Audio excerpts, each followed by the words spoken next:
দেখি শুধু ক্লিয়ার হয়েছে।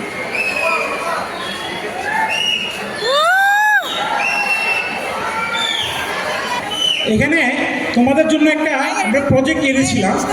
প্রজেক্টটা হলো এখন দেখবা না লাঞ্চের পরে দেখবা? এখন আচ্ছা, অনেকে এখন দেখবে। আচ্ছা, এই সেশনটার পরে স্টেজে আমাদের কিছু রোবট উঠবে, রোবট। ঠিক আছে? সবাই করো। আমরা ওদেরকে একটু সেশন একটু লেন্দি হয়ে গিয়েছে, আমরা আরও হয়তোবা সময় থেকে আধা ঘন্টা পিছিয়ে 1টার সময় খাবার দেওয়ার কথা ছিল, অথবা আমরা 1:45 কি 50 দিকে আমরা তোমার খাবার দিব। এর মধ্যে আমাদের এই সেশনটা শেষ হওয়ার পরপরই 15 মিনিট শেষ পরপরই তোমাদের রোবট উঠে যাবে স্টেজে, ওরা তোমাদের শো করে দেখাবে, ঠিক আছে? সবাই থাকো। সিটে বার করে লাগাই নেই।